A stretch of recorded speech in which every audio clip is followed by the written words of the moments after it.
ہر مسلمان عورت اور مرد کی خواہش ہوتی ہے کہ وہ اپنی زندگی میں ایک بار حج مبارک کا سفر کر کے مکہ اور مدینہ کا دیدار کریں، لیکن مذہب اسلام میں خواتین کے حج پر جانے کے لیے ساتھ میں کوئی محرم کا ہونا ضروری ہے۔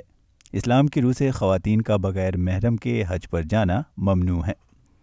لیکن اب حکومت ہند نے خواتین کے لیے ایک نئی اسکیم کے تحت مسلم خواتین کا گروپ بنا کر سفر حج پر جانے کی اجازت دے دی ہے۔ ہم لوگ بہت سالوں سے جانے کا ارادہ تھا لیکن جا نہیں پا رہے تھے،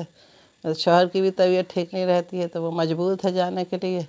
اب اس یوجنا سے یہ کم سے کم ہم لوگ کا جو فرض ہے، فرض کی ادائیگی ہوئے گی، ہم لوگوں کا حج ہو جائے گا۔ سینٹرل حج کمیٹی نے اس اسکیم کے تحت 4 یا 5 خواتین کا گروپ بنا کر سفر حج پر بھیج رہی ہے، جس کی شروعات پچھلے سال سینٹر حج کمیٹی نے کی تھی۔ اس کا فائدہ اس سال زیادہ سے زیادہ خواتین اٹھا رہی ہیں۔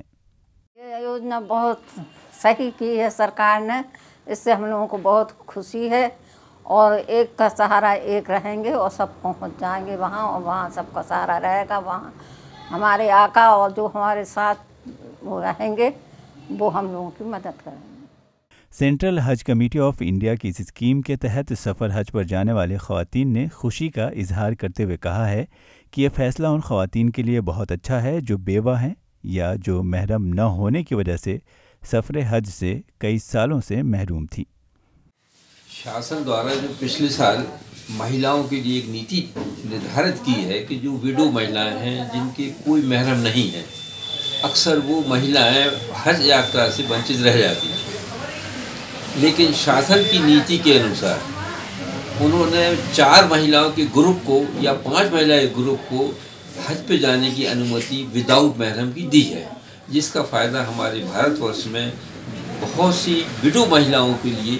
جن کے محرم نہیں تھے، اس کا فائدہ وہ اٹھا رہے ہیں، اور برابر ذوق شوق سے وہ اس میں حصہ بھی لے رہے ہیں۔ موجودہ حکومت نے بھلے ہی مسلم ووٹ بینک کو خیال میں رکھتے ہوئے مسلم خواتین کی ہمدردی حاصل کرنے کے لیے نیا قانون بنا دیا ہو، لیکن مسلم طبقات اور ملک کا سمجھدار مسلمان اسے قانونی شریعت کے خلاف مانتا ہے۔ یہ مسائل شرعیہ کا تعلق جو مسئلے سے ہے، پہلے وہ عالموں سے رجوع کریں، اس کے بعد اعلان کریں، یہ تو سب مطلب جاہل لوگ۔ ETV بھارت کے لیے بھوپال سے قمر غوث کی رپورٹ۔